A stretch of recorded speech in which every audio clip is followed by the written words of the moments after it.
लिबेलुला। यह एक अमेरिकी कहानी है। इसे लिखा है पेट्रिशिया एंजेल ने। इसका हिंदी अनुवाद मैंने ड्रैगन फ्लाई नाम से किया है। मध्यम पुरुष में लिखी गई दो औरतों की यह एक नायाब कहानी है। पहली बार जब हम मिले तो आपने मुझे चाय के लिए पूछा था। जहाँ आप रहती थीं वहीं आपके अपार्टमेंट के निकट ही एक इटालियन बेकरी थी। वहीं ले जाकर आपने मेरे लिए एक कप कैपुचिनो कॉफ़ी और एक चॉकलेट पेस्ट्री का ऑर्डर दिया। उस वक्त आप मुझे अपने घर नहीं ले जाना चाहती थी। इसका खुलासा आपने महीनों बाद तब किया जब मुझे अपने घर काम करने के लिए रखा। आप एक बच्चा पैदा करने की तैयारी में थी, इसलिए घर की साफ़ सफाई के साथ अपने होने वाले बच्चे को दूध वगैरह देने के लिए आपको एक काम वाली की ज़रूरत थी। आपने कहा कि आप काम देखकर बाद में सैलरी और बढ़ा देंगी। आपने यह भी कहा कि बच्चा पैदा हो जाने पर नर्स के रूप में आप एक आया भी रखेंगी। उस वक्त आपने मेरे कपड़ों के साथ साथ मेरे नाखूनों की तारीफ़ की और पूछा कि क्या वो नेल पॉलिश मैंने खुद से लगाया है। जब मैंने हाँ कहा तो आपने मुझसे अपने भी नाखूनों पर वैसे ही नेल पॉलिश लगाने के लिए कहा और बोली कि आप उसका मेहनताना मुझे अलग से देंगी। हम दोनों लगभग एक ही उम्र के थे, फिर भी आप मेरे साथ ऐसे बिहेव करती थी जैसे आप मुझसे बहुत बड़ी हों, जैसे मैं एक छोटी बच्ची हूँ और आप एक टीचर। आपने मुझे अपने पड़ोसियों के बारे में तमाम बातें बताईं। कुछ दिनों पश्चात जब आप मुझे अपने अपार्टमेंट के आसपास की सीनरी दिखा रही थी तो अपने पार्क को कुछ इस प्रकार से पेश करने की कोशिश की जैसे वह एक सुसंपन्न परिवार होने की सर्वोत्तम निशानी हो।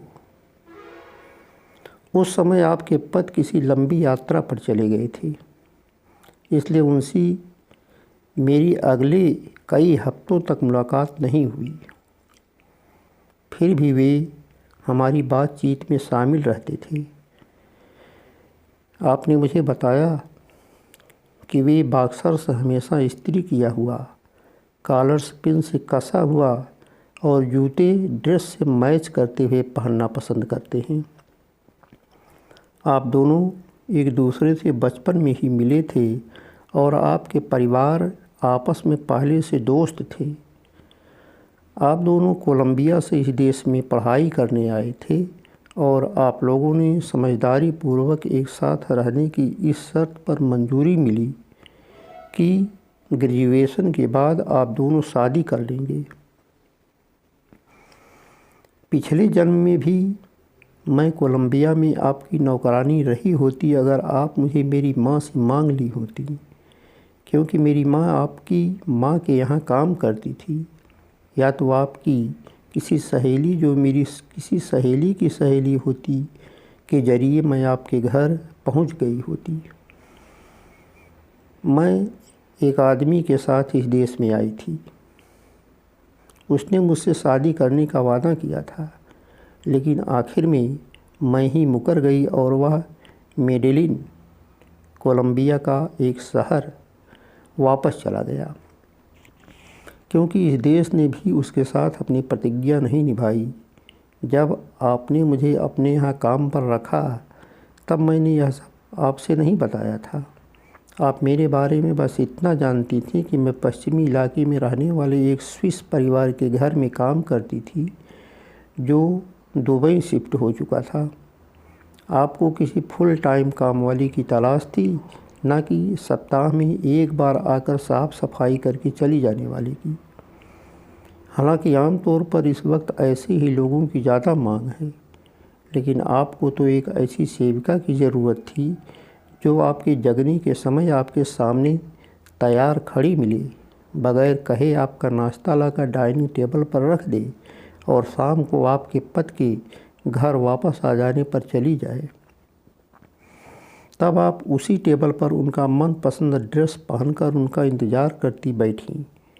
मतलब आपको एक ऐसे भूत की ज़रूरत थी जो साए की भांति आपके साथ रहे और आपकी हर ज़रूरत को अच्छी तरह समझे, यानी एक ऐसे काल्पनिक दोस्त की तरह हो जो 2 गुना ज़्यादा वफादारी से आपका साथ निभाए। आपका प्रस्ताव मुझे बुरा नहीं लगा, क्योंकि हम दोनों की परवरिश एक जैसे माहौल में हुई थी। हम दोनों एक देश से बिलोंग करते थे। आपने मुझे भरोसा दिया कि इसके लिए मुझे अच्छा खासा रिवार्ड मिलेगा। आप घर का एक भी काम नहीं करती थी, तो भी आपको इसके लिए ज़रा भी शर्मिंदगी महसूस नहीं होती थी। आपने मुझे बताया कि आप विभिन्न प्रकार के टूर और अपॉइंटमेंट में इतनी बिजी रहती हैं कि आपको कोई काम करने का वक्त ही नहीं मिलता है। आपने इकोनॉमिक्स की पढ़ाई कर रखी थी, फिर भी आपके आय व्यय का ब्यौरा आपके पति संभालते थे और उनकी सेक्रेटरी कभी कभी क्रेडिट कार्ड के स्टेटमेंट के लिए एक्स्ट्रा चार्ज कर लेती थी। किराना का सामान खरीद कर लाने के लिए आप मुझे नगद कैश और पुशकार्ट देती थी। आप कहती थी कि आपको यह अच्छा लगता है कि मैं रोज़ मार्केट जाया करूं, जैसे कि हम यूरोप में हों या अपने गांव वापस चले गए हों, जहां रोज़ बरोज़ ताज़ी ताज़ी सब्जियां मिलती हैं। मैं आपके लिए जो भोजन तैयार करती थी, आपकी शिकायत होती थी कि वह कोई ख़ास नहीं होता है। आपका कहना था कि सेम जैसी चीज़ें गंवाई गंवार लोग खाते हैं, इसलिए आपने मुझे किचन से संबंधित कई किताबें खरीद कर दीं और किचन प्रोग्राम देखने के लिए टीवी खरीद कर दिया। लेकिन कुछ सीखने की इच्छा तो मेरी थी नहीं, इसलिए मुझे किचन से संबंधित प्रोग्राम्स में जो भी अच्छे लगते थे, मैं उन्हें ही घुमा फिरा कर देखती रहती थी। जब आपने मुझे बताया कि आपके पति आपको उतना प्यार नहीं करते जितना आप चाहती हैं, तो मैंने आपका बहुत अच्छे प्रकार से मैनीक्योर और पेडिक्योर किया, ताकि आपके हाथ व पैर और ज़्यादा आकर्षक तथा सुंदर लगें। आपके कंधों का मसाज करती थी और आपके बालों में अच्छी तरह से कंघी करती थी। आप उस दौरान अपनी पर्सनल लाइफ मुझसे शेयर करती थीं। आपने मुझे बताया कि आपकी सास आपसे नफ़रत करती हैं, इसलिए आप भी उससे खुल कर तो नहीं, लेकिन छिपे तौर पर नफ़रत करने लगी हैं। आपको अगर जल्दी बच्चा नहीं हुआ तो आपको डर है कि आपके पति आपको छोड़ देंगे। तब आपको कोलंबिया अपने गांव जाना पड़ेगा और इस दशा में अपने मुल्क जाने की अपेक्षा आपको मरना कबूल होगा, क्योंकि आपको कोई बच्चा भी नहीं है और उस हालत में आपके साथ ना तो आपके पति होंगे ना ही कोई बच्चा। तो वहाँ लोग कहेंगे कि इतने दिनों तक पता नहीं क्या करती रही यह लड़की, विदेश में रहने की एक निशानी भी नहीं लाई। आपने मुझसे कहा कि मैं आपकी बातें चुपचाप सुनती रहती थी, इसलिए आपने मुझे यहाँ रहने दिया। मैं इस मुल्क में 23 साल की अवस्था में आई और उसी साल आपकी शादी हुई। मेरा बॉयफ्रेंड तो पहले से यहीं रहता था। वह लॉन्ग आइलैंड सिटी में एक डोरमैन का काम करता था। हम दोनों ने मिलकर सेंट माइकल सिमेट्री के पास एक इफ़िशियंसी किराए पर ले रखा था। मुझे एक कैफेटेरिया में टेबल सेबल साफ़ करने का काम मिल गया। कुछ दिनों बाद जब मेरे बॉयफ्रेंड की कंडीशन अच्छी नहीं रही तो मैं रहने के लिए लेमंट एवेन्यू अपनी एक सहेली के पास चली गई। उसी ने मुझे एक डॉलर क्लब ला पाल्मेरा के बारे में बताया। वहाँ बिना किसी मेहनत के पैसा खूब मिलता था। वहाँ लड़कियों को सिर्फ इतना करना होता था कि एक अच्छा सा ड्रेस और पैरों में हाई हील्स की चप्पल पहनकर दीवार के सहारे तब तक बैठे रहना था जब तक कि उन्हें कोई आदमी अपने साथ डांस करने के लिए इनवाइट ना करे। एक गाने पर डांस करने के बाद $2 मिलते थे, लेकिन अगर उसने पूरे 1 घंटे तक स्टेज पर रोके रखा तो $40। आने वाले ज़्यादातर लोग दिन में काम करने वाले होते थे। उनके हाथ सख्त और कपड़े गंदे हुआ करते थे क्योंकि वे अपने काम से सीधे वहीं चले आते थे। जिसे जो लड़की पसंद आ जाती थी वह उसे अपने साथ डांस करने के लिए बुलाता था। वहाँ सिक्योरिटी गार्ड्स हमारे ऊपर नज़र रखते थे। वैसे मेरे लिए यह बहुत अच्छा था क्योंकि इस तरह मुझे वहाँ सुरक्षा महसूस होती थी। वहाँ एक तो अंधेरा रहता था और दूसरे वहाँ ऐसे लोग आते थे जो स्त्री स्पर्श सुख तथा सस्ती बियर और शराब की कॉकटेल की बातें करते रहते थे। इसके साथ वे लोग अपने औरत बच्चों के बारे में बातें करते थे जिन्हें दूर अपने मुल्क में छोड़कर यहाँ रहते थे। वे सोचते थे कि क्या उनके पास कभी इतना पैसा हो पाएगा कि वे उनको यहाँ अपने पास ला पाएंगे या स्वयं उनके पास अपने मुल्क जा पाएंगे। कभी कभी आदमी लोग पैसे नहीं देते थे, इसलिए मैं डांस फ्लोर पर जाने से पहले पैसे वसूलने लगी, जैसा कि वेश्याएं किया करती हैं। हालांकि डांस को मैं वेश्यावृत्ति जैसा पेशा नहीं समझती थी। यह कोई उतनी ख़ास बात नहीं थी कि मैं इसके बारे में कभी किसी से कहती, अपनी माँ से या खासकर आपसे। किंतु खरामा मेरी समझ में आ गया कि वहाँ एक गाने को उस पर मिलने वाले पैसे से मापा जाता था। एल मुंडो सुपरमार्केट में एक दिन अचानक मेरी एक सहेली मिल गई। उसने मुझे मैनहट्टन स्थित एक अपार्टमेंट दिलवा दिया जो एक महिला का था। वह महिला घरों में लिव इन नैनी का काम करती थी और सिर्फ वीकेंड्स पर या जिस रोज़ उसको काम पर आने से मना कर दिया जाता था उसी दिन वह घर पर रहती थी। इसलिए उसके बेड का यूज मैं पूरे सप्ताह और सोफ़े का यूज वीकेंड्स पर कर सकती थी। उसके ही ज़रिए मैं उस परिवार में दाखिल हुई जिसने मुझे आपके पास पहुंचाया। मैंने जब आपसे कहा कि मैं 177वीं गली में रहती हूं, तो आपने समझा कि मैं कनाडा के बारे में बात कर रही हूं।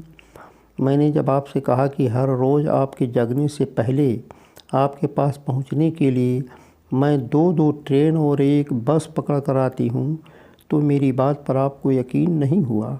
आपको अंडरग्राउंड रेलवे पसंद नहीं और बस तो ज़रा भी नहीं। यात्रा करने के लिए आपको सबसे ज़्यादा कार पसंद है जिसे यूनिफॉर्म पहने कोई ड्राइवर चलाता हो। जब पहली बार आपका मिसकैरेज हुआ था तो आप क्लिनिक से घर जाने के लिए कार के ड्राइवर का 2 घंटे इंतज़ार करती रह गईं, जबकि उस दौरान दर्जनों कैब उस बिल्डिंग के सामने से होकर गुजर गईं। कार आने पर आप उसमें गठरी बनकर बैठ गईं, इसलिए मैं आपको पकड़ कर बैठी रही कि कहीं आप कार से नीचे सड़क पर न गिर जाएं। आपकी ब्लीडिंग पूरी तरह रुकी नहीं थी, इसलिए मैंने आपके अंडरवियर के नीचे पैड लगाने में आपकी मदद की।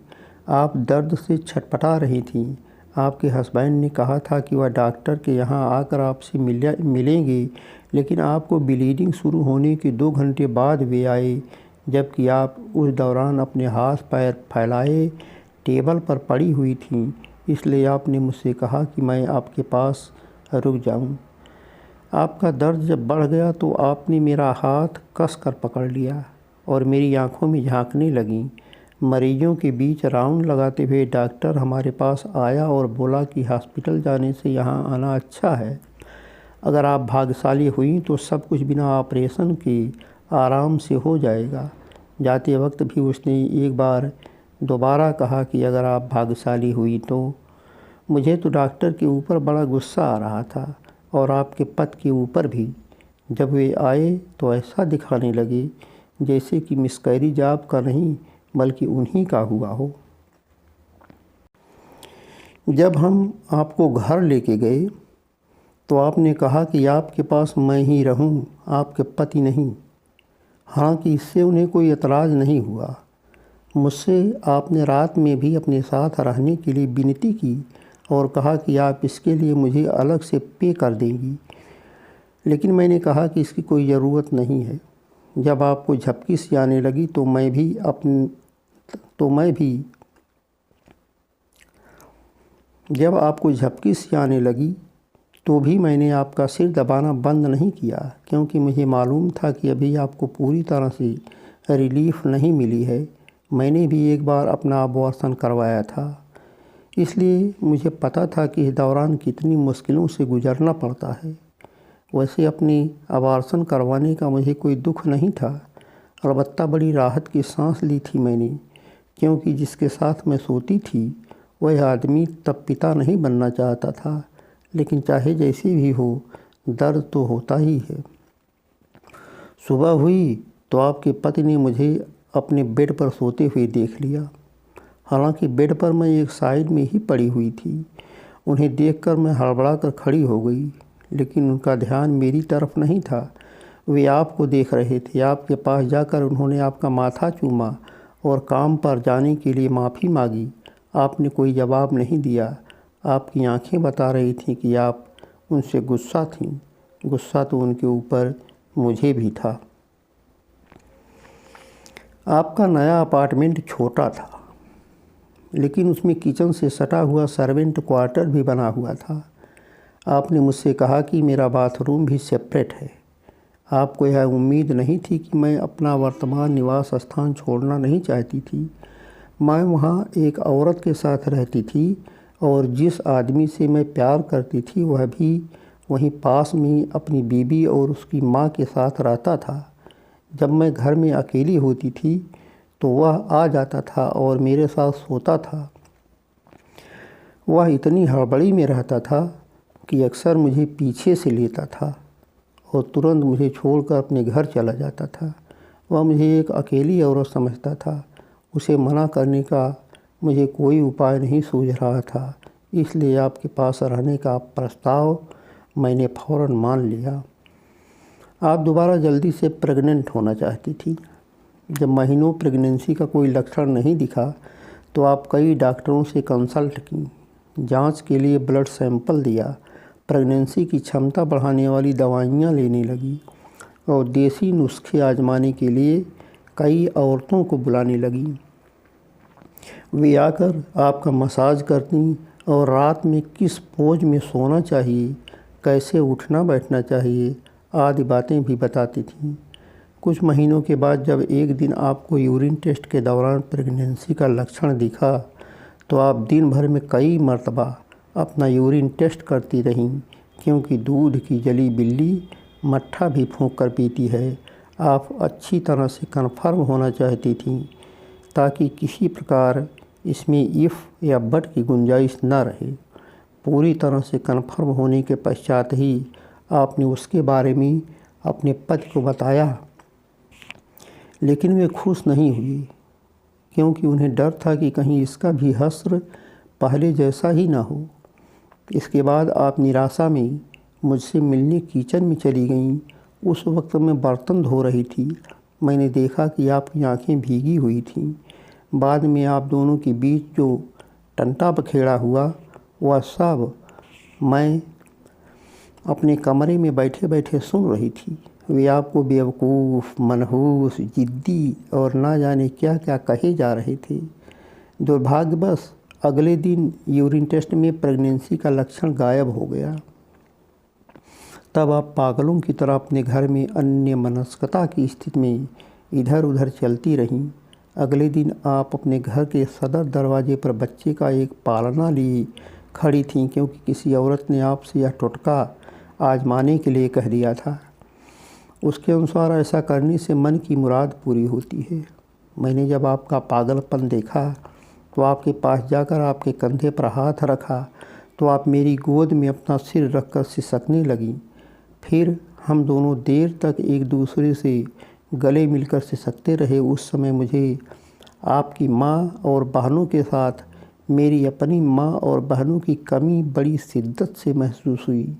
जब हम दोनों एक दूसरे से अलग हुए तो आप मुझसे माफ़ी मांगने लगीं, जैसे आपने कोई बहुत बड़ा गुनाह कर दिया हो, और तुरंत अंदर चली गई। रोज़ की तरह उस रात भी मैं अपने बिस्तर में लेटकर आपका दिया हुआ टीवी देख रही थी।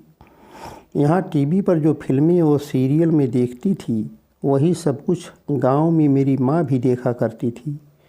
तब दिन में हम दोनों उनके बारे में चैट किया करते थे। मुझे आज भी अच्छी तरह याद है कि हम दोनों कुछ दिनों से सत्य घटनाओं पर आधारित एक क्राइम थ्रिलर सीरीज देख रहे थे, जो धनी और संपन्न घरों के टीनेजर्स के बारे में था, जिन्होंने गरीब परिवार से ताल्लुक़ रखने वाले अपने स्कूल की एक क्लासमेट की हत्या कर दी थी। मेरी माँ कहती थी कि यह ड्रामा हमारे देश के लिए देश में किए जा रहे भेदभाव, अन्याय और असमानता का सही मायने में प्रतिनिधित्व करता है। मैं अधिकतर इसी प्रकार के टीवी कार्यक्रमों को देखा करती थी, क्योंकि प्यार और रोमांस की पटकथा वाले शो देखने से मेरा अकेलापन मुझे बेधने लगता था और मैं प्यार पाने के लिए तड़प उठती थी। उस रात के एपिसोड में कोर्ट ट्रायल का कोई सीन दिखाया जाने वाला था, इसलिए मेरा ध्यान पूरी तरह से प्रोसिक्यूटर के कानूनी दांवपेच से संबंधित शुरुआती टिप्पणियों पर लगा हुआ था। तभी दरवाज़ा खुला और आपके पति का चेहरा दिखाई दिया। अंदर आकर उन्होंने दरवाज़ा बंद कर दिया और अपने मुंह पर उंगली रखकर मुझे चुप रहने का इशारा करते हुए धीरे धीरे मेरी तरफ बढ़े। मैंने झट से कंबल अपने ऊपर खींच लिया, क्योंकि उस वक्त मैं बिना बरा के ही टी शर्ट और अंडरवियर पहनी हुई थी। जब मैं अपने कमरे में होती हूँ तो पैंट पहनने की जहमत नहीं करती। शायद आपके पति यह नहीं जानते थे। मैंने उनसे पूछा कि क्या बात है। मुझे लगा कि वे आपके बारे में कुछ कहने के लिए आए होंगे, लेकिन उनकी नज़र तो बिल्कुल मेरे ऊपर गड़ी हुई थी और उनका टाइट होने लगा था। मेरी समझ में नहीं आ रहा था कि मैं उनसे क्या कहूँ या मैं खुद क्या करूँ। मेरे पास आकर उन्होंने मेरे ऊपर से कंबल खींचकर पूरी तरह हटा दिया। उनकी मंशा गलत जानकर मैंने आपका नाम लिया तो वे बोले कि उसकी फ़िक्र मत करो, वह सो गई है। ऐसा उन्होंने इसलिए कहा कि मैं बेखौफ रहूं कि इसका पता आपको लग सकता है। फिर जो हुआ वह सब मैं आपसे नहीं बता सकती, सिर्फ कुछ तथ्य ही बता सकती हूँ। वे बेड पर चढ़े और अपना हाथ मेरी अंडरवियर में डाल दिया। आगे और मैं क्या बताऊँ। तब से उन्होंने आपके सो जाने के बाद मेरे साथ कई रातें गुजारी और उन रातों को मैं आपकी नाइटी पहनकर सोया करती थी। अगले दिन सुबह मैंने आपके लिए पहले की ही तरह नाश्ता लगाया। आपके पानी के गिलास के बगल में जो फूलदान रखा होता है उसमें गुलाब का फूल रखकर सजा दिया, क्योंकि वैसा देखना आपको बेहद पसंद था। मेरे अंदर जो परिवर्तन आया था मैंने उसका ज़रा भी आभास आपको नहीं होने दिया, अतः आपको मुझ पर तनिक भी शक नहीं हुआ। मुझे बराबर याद है कि आपने बेडरूम में अपने कपड़े लत्ते वैसे ही बिखरे छोड़ दिए थे। तौलिए फर्श पर पड़े हुए थे और आपके लंबे लंबे बाल बाथरूम की जाली के ऊपर बिखरे पड़े थे। आपने यह तक नहीं सोचा कि इतना सब ठीक करने के लिए कितनी परेशानी से कमर के बल मुझे बार बार झुकना पड़ेगा। आप अपने हिसाब से एकदम सही थीं और मैं आपके हिसाब के मुताबिक सब कुछ करती रहती थी, ताकि आपके घर पर जो भी लोग आएं उनसे आप मेरे बारे में ओपनली बात कर सकें। आपको मुझसे छिपकर या आड़ लेकर बात करने की ज़रूरत न पड़े। एक बार किसी मैगज़ीन वाले आपके घर आपका इंटरव्यू लेने आ गए तो आपने उनको मेरे कमरे तक नहीं जाने दिया और मुझे भी देर तक घर से बाहर रहने के लिए कहा। आप कहती थीं कि हम लोग अपनी काम वाली को कितनी अच्छे से रखते हैं और कितनी सुविधाएं सहूलियतें देते हैं। यह बात अमेरिकी नहीं समझती। उन्हें हर काम में ना जाने क्यों शोषण ही नज़र आता है। उन्हें लगता है कि हम अपने घर पर काम करने वालों का शोषण करते हैं। उनके चले जाने के बाद आप मेरी राय जानना चाहती थी कि मैं आपके यहाँ काम करना चाहती हूँ या नहीं, मैं आपके यहाँ संतुष्ट हूँ या नहीं। मैंने सिर हिलाकर बताया कि मुझे सचमुच आपके यहाँ अच्छा लगता है। आप जब शॉपिंग करने के लिए जाती थीं तो कभी कभी मुझे भी अपने साथ लेकर जाती थीं। मॉल में आप मेरे साथ अपनी सहेली जैसा बर्ताव करती थीं। जब हम लोग रेस्टोरेंट में कभी लंच करने जाते थे तो वहाँ आप मुझे खाने का और बात करने का तरीका एक सहेली की तरह सिखाती थीं। आपने मुझे कभी खूबसूरत नहीं माना, और माने भी क्यों, आपसे ज़्यादा खूबसूरत मैं हूँ भी नहीं। जब मेरा बॉयफ्रेंड मुझे छोड़कर दूसरी औरत के चक्कर में पड़ गया तब मुझे पता चला कि मर्दों को पसंद आने के लिए खूबसूरत होना ज़रूरी नहीं, बस ज़रा सा अलग दिखना ही काफ़ी होता है।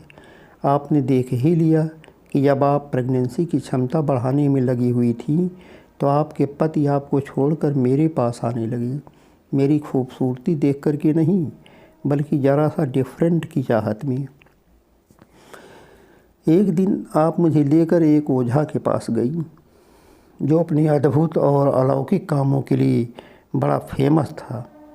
वह खूब सज धज कर सोने के सिंहासन पर विराजमान रहता था। जब आपने उससे पूछा कि क्या आप प्रेग्नेंट होंगी या नहीं तो उसने कहा कि आपको 4 बार प्रेग्नेंट होना लिखा हुआ है। और जब आपने उसे बताया कि अब तक आप 4 बार आपका मिसकैरेज तो हो चुका है, तब उसने कुछ नहीं कहा। प्रार्थना में वह ताकत होती है कि वह डेस्टिनी को भी गलत साबित कर दे। इसलिए वहाँ से घर वापस आते वक्त आप मुझे लेकर एक चर्च में चली गई और वहाँ पादरी से विनती की कि वे आपको चर्च की वेदी की साफ़ सफाई करने का परमिशन दे दें। तो फादर ने आपके साथ मुझे भी वह अवसर दिया था। हम वहाँ से रोड क्रॉस करके सीधे घर जाने की बजाय बगल में स्थित एक पार्क में चले गए और वहाँ घास पर स्कूल गर्ल की तरह लेट गए। मौसम बड़ा ही खुशनुमा था और शहर में अद्भुत शांति पसरी हुई थी। घास पर लेटे लेटे मैं बरसों पहले की बात सोचने लगी जब मुझे इतनी भी समझ नहीं थी कि मैं प्रतिदिन जिस घर की सफाई करूँगी वास्तव में वह मेरा अपना घर नहीं होगा। इस शहर में घास भी कितनी अनूठी लगती है। अपने गांव में मैं अपनी किशोरावस्था के दौरान जिस घास और धरती पर चला करती थी वह एकदम अलग थी। मैंने आपसे पूछा कि जब आप इस देश में पढ़ाई करने के लिए आईं तो क्या आपने सोचा था कि अब मुझे हमेशा के लिए यहीं रहना है? आपने कहा कि ऐसा कुछ तो मैंने आज तक नहीं सोचा, लेकिन हकीकत है कि आज आप यहाँ की नागरिक बन चुकी हैं और मैं नहीं। आपके यहाँ काम करते इतना दिन हो गया फिर भी मैंने अब तक अपनी किसी सहेली के साथ कोई मेल जोल नहीं रखा।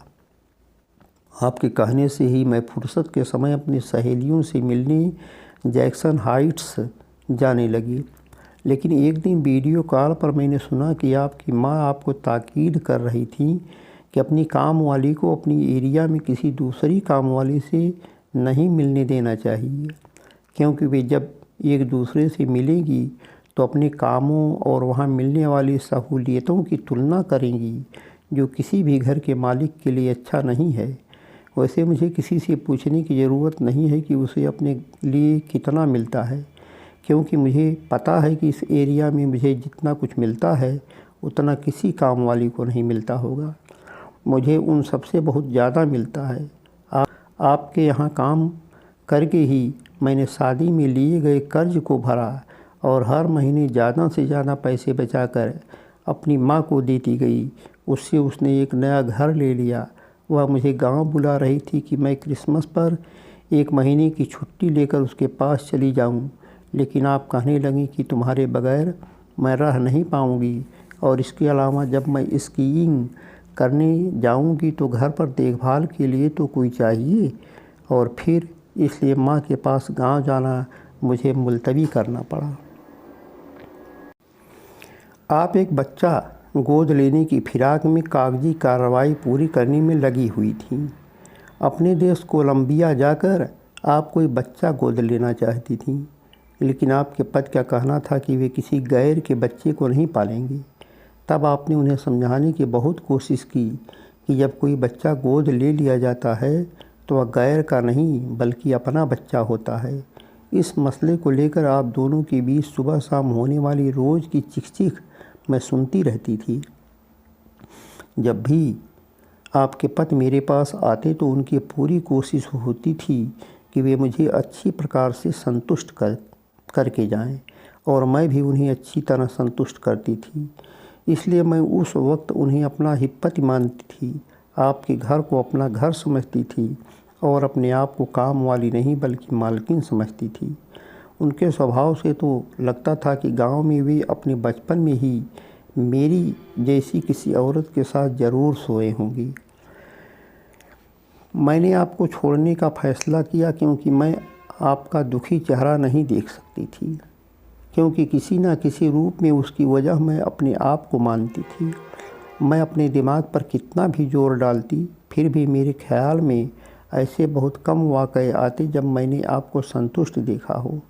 उस दिन जब हम दोनों पार्क में घास पर एक साथ लेटे हुए थे तो एक ड्रैगन फ्लाई कहीं से आकर आपकी उंगली पर बैठ गई, तो आप अचंभे से भर गईं और बोलीं कि इनका पास आना बड़ा अच्छा शगुन होता है।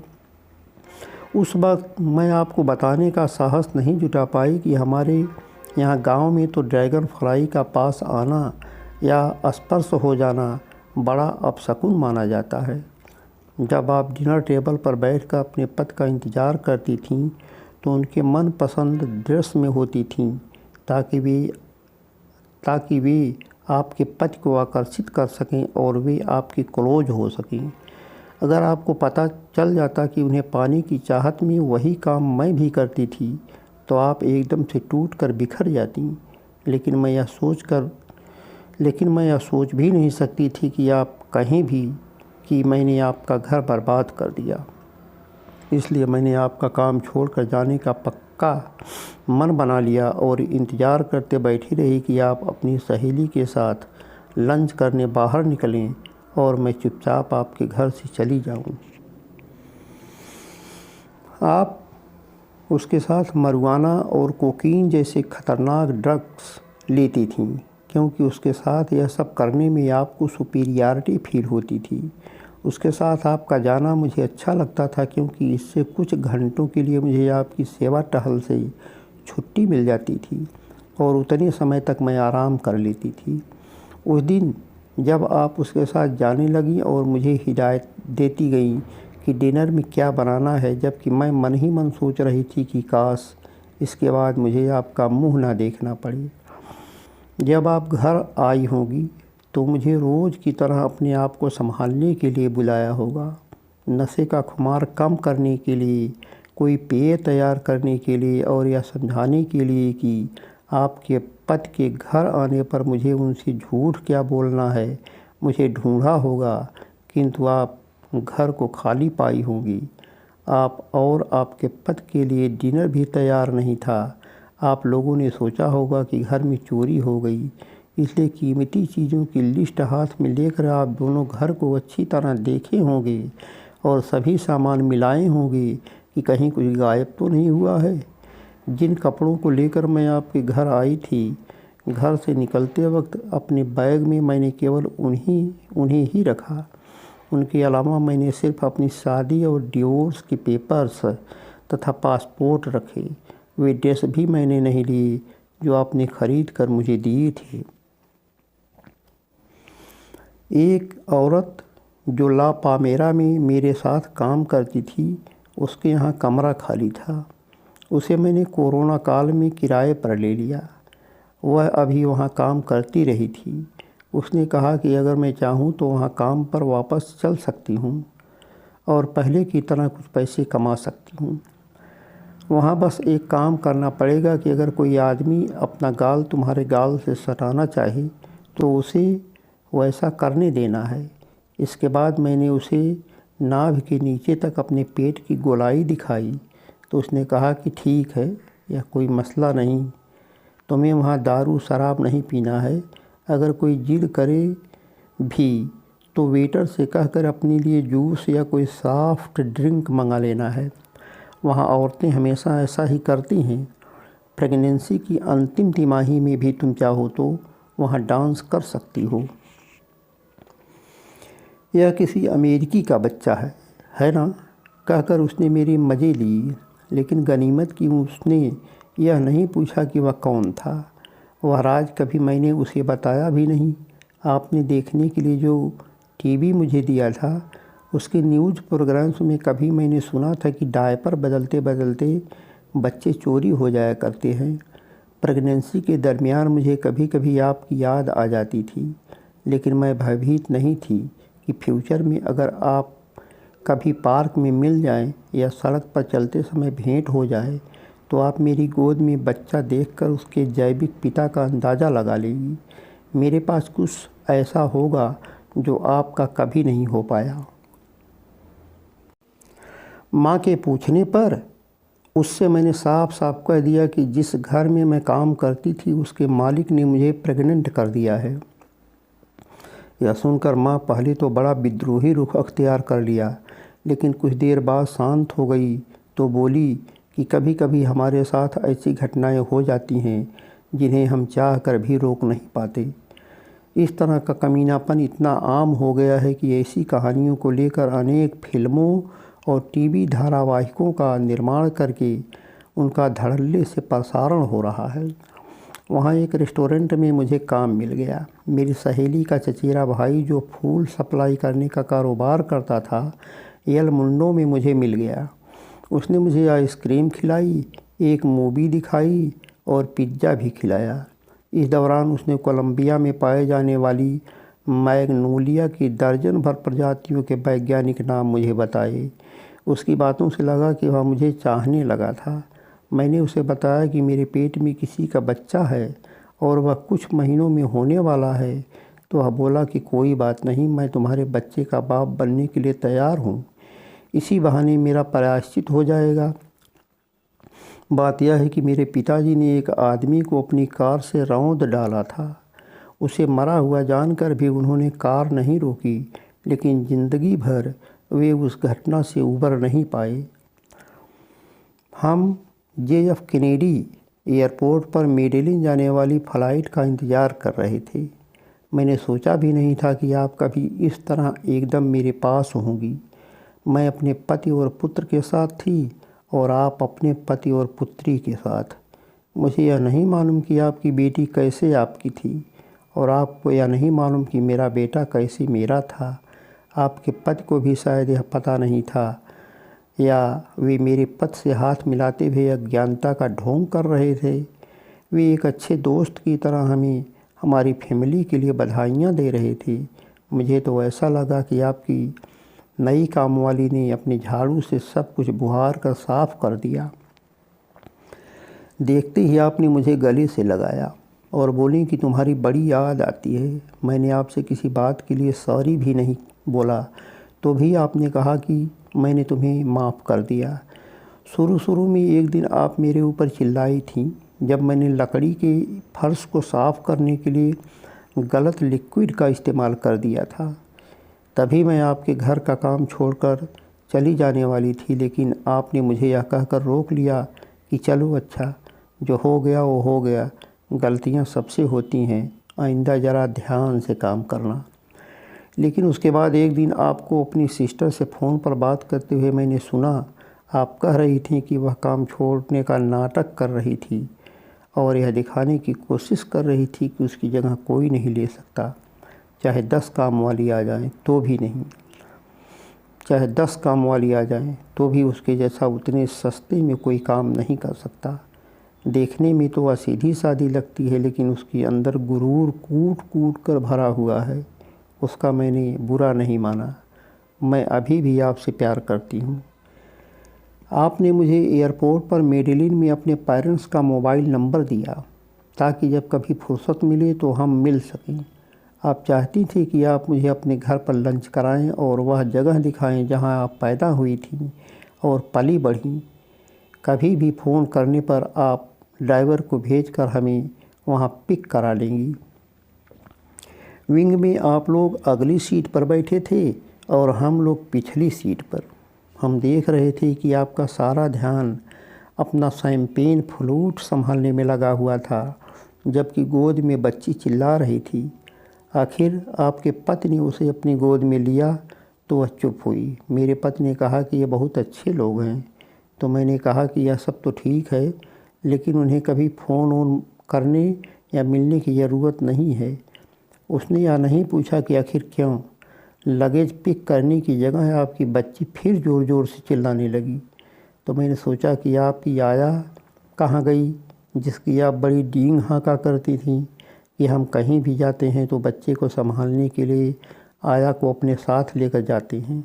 न जाने आपकी बच्ची भारी हो गई थी या आपके हाथों में जान कम हो गई थी। आपके पति ने जब उसे उठाया तो वह चुप हुई। आपके लगेज हमसे पहले आ गए और आप हमें सी यू सून कहकर हाथ हिलाते हुए वहाँ से चली गईं। मैं अक्सर आपके बारे में सोचूंगी। इसकी चाहे जो भी वजह हो वह मैं बता नहीं सकती। जब मेरा बेटा 5 साल का होगा तो मैनहट्टन के किसी स्कूल में उसका एडमिशन कराऊंगी और उसे ट्रेन में लेकर जाऊंगी। वहाँ कभी कभार आपके घर के सामने पार्क में एक बेंच पर बैठूंगी और आपके बारे में जानने के लिए व्याकुल रहूंगी। वहाँ मैं आपका घंटों इंतज़ार करती रहूंगी कि आप अपने एक हाथ से बेटी का हाथ थामें और दूसरे हाथ में एक पर्स लिए हुए दिखाई देंगी, लेकिन आपकी निगाह मुझ पर नहीं पड़ेगी और आप सीधे चलते हुए मुझे मिले बगैर वहाँ से गुजर जाएंगी। फिर मैं आपसे कभी नहीं मिलूँगी।